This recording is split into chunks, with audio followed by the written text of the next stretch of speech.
하나님의 자녀들인 우리 삶 가운데 고난과 실패들이 계속 이어집니까? 하나님의 말씀에 온전하게 순종하지 못하기 때문에 그렇습니다. 하나님의 말씀에 순종한다고 말하는데 내가 순종하는 그것이 올바르게 깨닫고 순종하는 것이 아니기 때문에 그렇습니다. 하나님의 말씀에 순종한다고 말하지만 취사 선택해서 순종하고 있기 때문에 그렇습니다. 여러분, 오늘 본문의 시인도 이런 부분에서 저와 비슷한 생각을 하고 있는 것 같습니다. 67절 말씀 우리 같이 한번 읽어보십시다. 67절 다 같이 읽습니다. 시작. 고난당하기 전에는 내가 그릇 행하였더니 이제는 주의 말씀을 지키나이다. 아멘. 여러분, 고난당하기 전에는 이 말씀에서 우리가 확인할 수 있는 건 뭡니까? 시인이 지금 엄청난 정신적, 육체적 고통을 당하고 있다는 말입니다. 예전에도 당했었고 지금도 그런 고통을 당하고 있다는 것이죠. 지금까지 우리가 시편 119편 말씀을 쭉 살펴보면서 시인이 하나님의 말씀을 정말로 사랑하고 그리고 온전히 순종하려 함에도 어려움 가운데 계속 있음을 확인했었죠. 그런데 이런 고난을 당하기 전에도 시인은 그릇 행했다고 말씀하고 있습니다. 이게 무슨 말이에요? 여러분, 여기서 말씀하고 있는 그릇 행했다는 말은 시인이 대놓고 하나님의 말씀에 불순종하고 대놓고 하나님을 섬기지 않았다, 이것이 아닙니다. 부주의 중에 무지해서 죄를 범한 것에 대해서 말씀하고 있는 것입니다. 여러분, 시인은 지금 계속 하나님의 말씀에 온전히 순종하기 위해서 발버둥 치고 있죠. 그런데 이 시인이 하나님의 말씀을 잘 모름으로 인해서 죄를 범하는 것이 있었습니다. 부주의해서 알고 있었지만 주의를 기울이지 않아서 죄를 범했던 게 있었습니다. 그런데 그런 것들로 인해서 자기 가운데 어렵고 힘든 일이 생겨났다는 것을 발견하게 된 거예요. 다시 말하면 외견상으로는 시인을 볼 때 겉으로 발견할 수 있는 모습은 정말 하나님을 사랑하고 온전히 하나님의 말씀에 순종하기 위해서 노력하는 모습이 눈에 드러나고 있어요. 그런데 내적인 면에서는 어떻죠?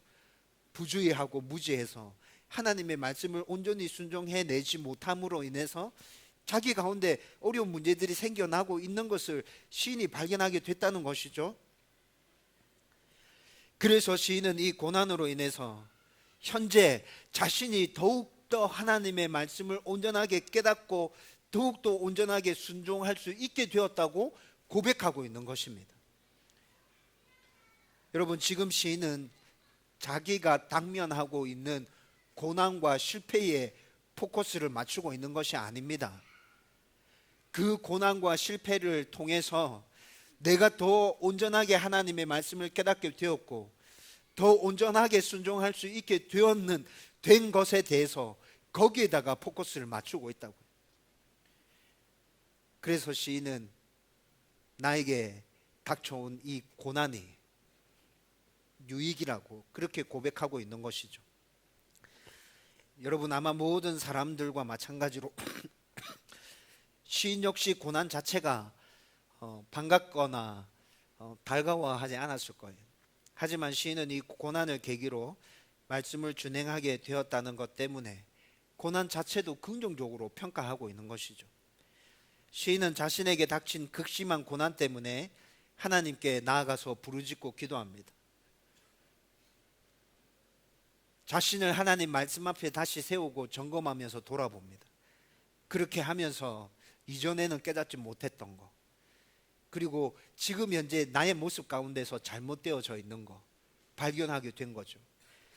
그리고 그 잘못을 바로잡아 가면서 더 온전한 하나님의 사람으로 서게 되고 더 온전하게 하나님의 말씀을 붙들게 된 것이죠. 더 온전한 순종의 사람으로 변화되어져 가고 있는 것이죠. 여러분, 저도 시인과 같은 이런 경험을 한 적이 있습니다.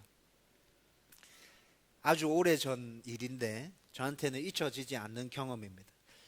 제가 대학교 3학년 때 모 교회에서 청년부 회장을 했었습니다. 그렇게 큰 교회는 아니었어요. 청년들 한 2, 30명 정도 되는 청년부였고, 나이는 제가 중간 정도 때 나이였습니다. 그런데 어떻게 하다 보니까 제가 청년부 회장을 하게 됐습니다. 그런데 이 청년부를 이끌고 가는 게 너무 힘들고 어려웠어요. 임원들을 세웠는데 임원들은 저와 비슷한 또래 친구들로 임원들이 세워졌습니다. 그리고 열심히 해보려고 막 발버둥을 치는데 주일날 모이는 것 이외에는 잘 모이지 않는 거예요. 그리고 어떤 일을 해보려고 하면 나이 든 선배들이 잘 협조를 해주지 않는 겁니다. 여러분, 이런 와중에 제가 청년부 회장을 하고 있을 그 당시에 교회에 부흥회가 있었습니다. 근데 그 부흥회에 이제 찬양 인도를 해야 되잖아요. 그 찬양 인도를 청년부에서 해야 되는 거예요. 근데 여러분 아시다시피 제가 찬양이 안 되지 않습니까? 저는 진짜 힘들고 어려워요. 찬양하는 게 너무 부담스러워요. 그런데 찬양을 잘 하는 사람들 몇 사람 찾아가서 부탁했는데 아무도 안 하려고 하는 거예요. 다 거절하는 거예요. 부흥의 날짜는 계속 다가오고 찬양은 해야 되는데 할 사람은 없고, 여러분 회장 위치에 있는 저는 굉장히 힘들고 어렵겠죠. 정말 힘들고 어려웠어요. 계속 부담이 되는데 이걸 어떻게 처리해야 될지 잘 모르겠는 거예요. 나는 열심히 해보려고 하는데, 나는 진짜 순종하려고 하는데 왜 나를 도와주지 않는 거야? 내가 찬양을 못한다는 거, 노래를 잘 못한다는 거 저 사람들도 다 아는데 그럼 좀 도와주면 좋을 텐데 막 이런 생각들이 드는 거예요. 그래서 이 문제를 가지고 하나님 앞에 기도하기 시작했습니다. 그런데 하나님께서 그 사람들에 대해서 뭐라 말씀하시는 게 아니라 저에 대해서 말씀하시는 거예요. 저를 통해서 하나님께서 높아지고 하나님께서 영광 받으셔야 되는데, 저는 내가 하는 어떤 일을 통해서 내가 인정받고 내가 사람들에게 칭찬받으려고 하는 나의 모습을 기도하는 가운데 하나님께서 보게 하시는 거예요. 여러분, 저는 무엇이든지 잘하고 싶습니다. 잘해야 한다고 생각합니다. 그런데 그 밑바탕에 저의 교만이 깔려져 있습니다. 저의 교만에 대해서는 여러분들하고 잠깐 나눴던 적이 있는데 아직도 이 교만의 문제를 가지고 씨름하고 있는 중입니다. 주님 저를 부르시는 그날까지 저는 이 문제를 가지고 계속 씨름할 것 같습니다. 그 문제를 하나님께서 보게 해주신 거예요. 여러분, 제가 어린 시절에 저는 부모님의 사랑을 참 많이 받고 자랐거든요. 그래서 저는 저희 부모님들 되게 존경합니다. 저희 아버지, 저희 어머니 저는 진심으로 존경합니다. 닮고 싶습니다. 진심으로 사랑하고 있고요. 그런데 어린 시절에 제 아버지한테 제가 칭찬을 받았던 기억이 없습니다. 저희 아버지는 굉장히 꼼꼼하고 성실하시고 부지런하고 정이 많으신 분이거든요. 그런 아버지한테 인정을 받고 싶은데 자기가 부지런하고 꼼꼼하고 성실하기 때문에 다른 사람들을 잘 칭찬해 주지 않더라고요. 그 칭찬이 늘 목말랐어요. 아마 그래서 내가 하는 모든 일들은 다 잘해야 되고 나는 잘할 수 있고, 그래서 다른 사람들한테 인정과 칭찬을 받아야 된다, 이 생각이 저한테 강하게 남아있는 것 같습니다. 그때 이 문제를 가지고 막 기도할 때 하나님께서 생각나게 하신 말씀이 베드로전서 5장 5절에서 6절 말씀이었어요. 우리 그 말씀 같이 한번 읽어봅시다. 다 같이 읽습니다. 시작. 젊은 자들아, 이와 같이 장로들에게 순종하고 다 서로 겸손으로 허리를 동이라. 하나님은 교만한 자를 대적하시되 겸손한 자들에게는 은혜를 주시느니라. 그러므로 하나님의 능하신 손 아래서 겸손하라. 때가 되면 너희를 높이시리라. 아멘. 하나님을 높이고 하나님 앞에 영광 돌리려고 하는 것보다 내가 높아지고 내가 인정받으려고 한 나의 교만을 이 말씀을 통해서 기도하는 가운데 하나님께서 발견하게 해주셨던 거죠. 제가 아주 교만한 사람이라는 것을 이때 처음 깨달았습니다. 아, 내가 진짜 교만하구나. 사람들의 인정과 칭찬을 굉장히 중요하게 생각하고 있구나. 하나님이 계셔야 되는 그 자리에 내가 앉아 있구나. 이런 생각이 참 많이 들었어요. 엄청 많이 울면서 회개하고 기도했죠. 그리고 여러분 여기 가까운데 가덕 기도원 있습니다. 아십니까? 가덕 기도원에 며칠 들어가서 금식하면서 기도했어요. 하나님, 제가 이렇습니다. 하나님, 저를 불쌍히 여겨주십시오. 그렇게 며칠 기도하고 와서 부흥회 하는데 제가 찬양인도 했습니다. 예, 못하는 찬양이지만 하나님, 제가 인정받으려 하지 않고 못하는 거지만 하나님 앞에 영광 올려드리기 위해서 제가 하겠습니다. 그렇게 해서 찬양 인도를 했었고요. 부흥회 끝나고 난 다음에 1년 6개월 동안 그 뒤로도 제가 찬양 인도를 하게 됐어요. 왜 그렇게 됐는지 모르겠어요, 진짜. 예, 그때 함께 신앙생활을 했던 성도들은 아마 찬양 인도 제가 하면서 굉장히 힘들었지 않았을까 생각하는데 아무튼 그렇게 됐었어요. 여러분, 제가 말씀드렸듯이 지금도 이 교만의 문제는 제 안에서 해결되어져야 될 문제로 여전히 남아 있습니다. 청년부 회장을 하면서 겪었던 이 어려움들은 저에게 반면교사가 되어서 말씀 앞에서 제 자신을 좀 더 온전하게 볼 수 있는 계기가 되었고요. 그리고 제가 어떻게 말씀을 붙들고 살아야 하는지, 어떻게 씨름에 가야 되는지에 대해서 좀 더 명확하게 볼 수 있는 기회가 되었던 거죠. 여러분, 저뿐만 아니라 여러분들도 여러분들의 지난 날들을 쭉 살펴보시면 이런 경험들이 있을 거예요. 나에게 찾아왔던 그 힘들고 어려웠던 일이 반면교사가 되어서 말씀을 통해서 내 모습이 더 온전하게 깨달아지고, 내가 이렇게 살았던 것이 잘못이구나, 앞으로 이렇게 해야겠구나 라고 그렇게 수정되어지고 바뀌어져 가고 있는 자신의 모습들 아마 다들 있을 거라는 생각이 듭니다.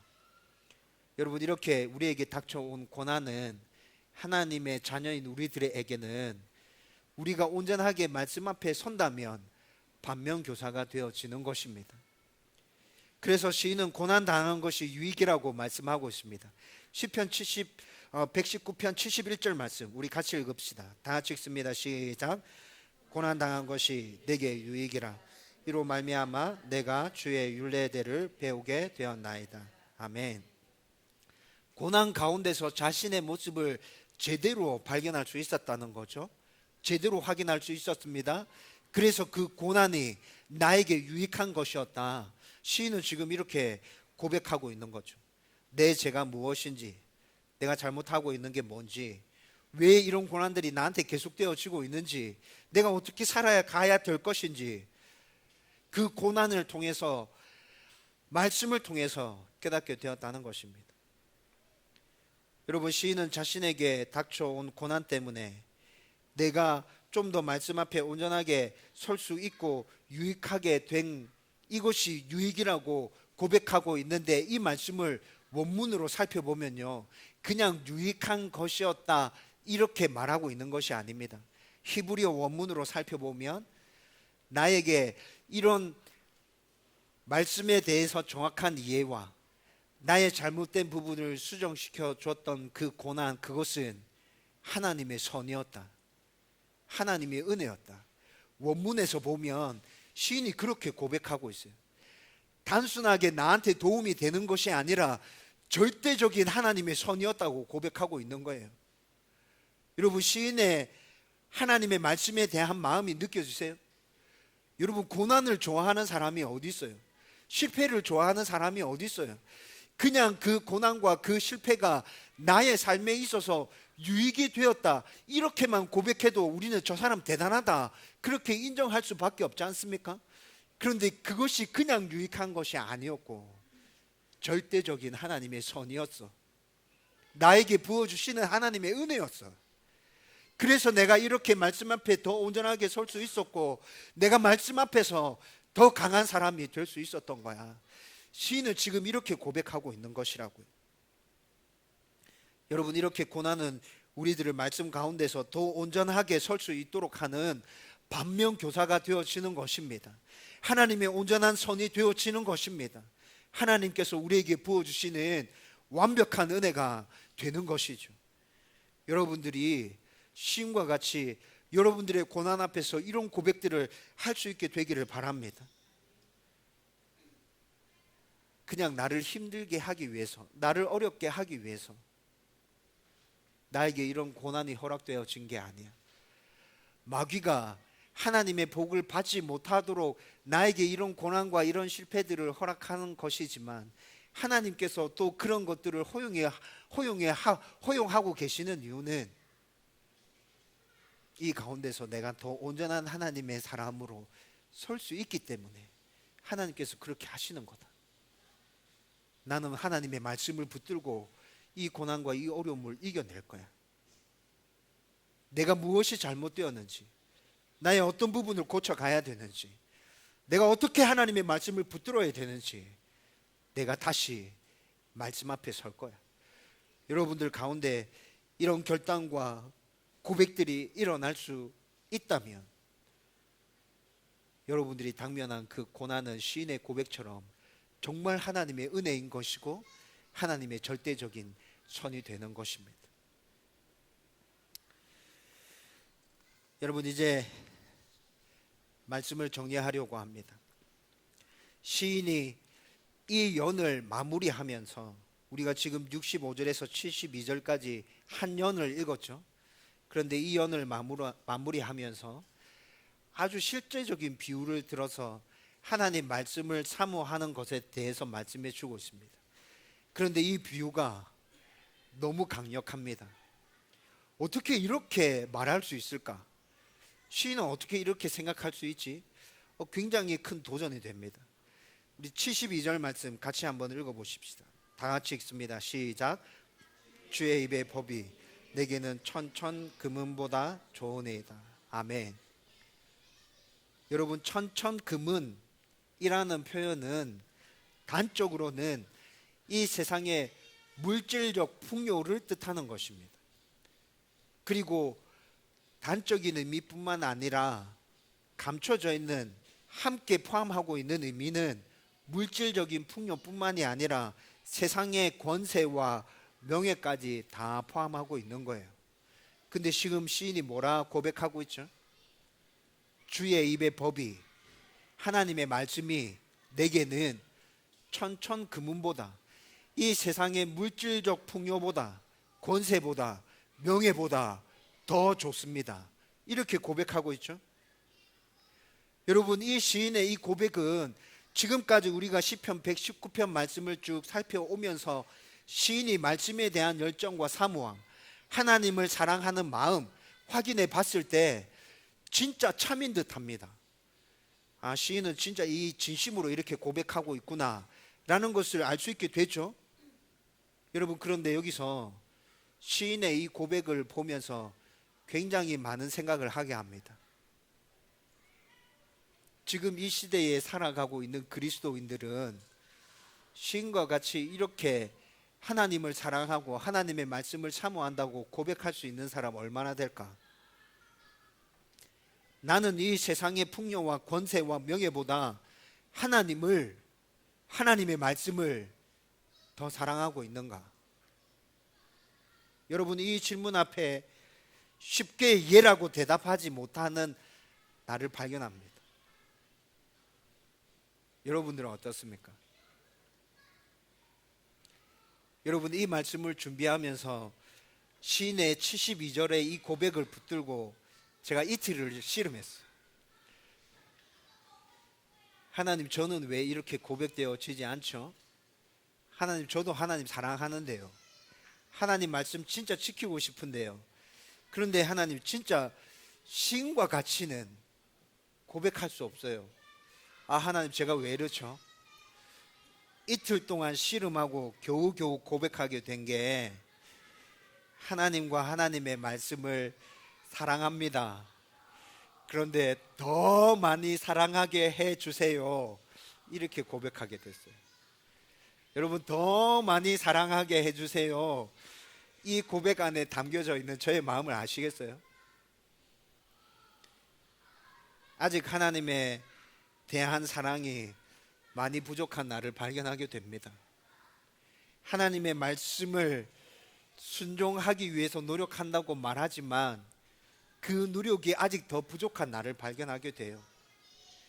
하나님의 말씀을 자랑한다고 말하지만 그 말씀에 대한 사랑이 시인에게 미치지 못하고 있구나, 그런 나를 발견하게 됩니다. 여러분, 그래서 더 많이 기도하게 됩니다. 그래서 더 많이 사모하게 되고 더 말씀을 묵상하고 연구하고 읽고 더 듣게 됩니다.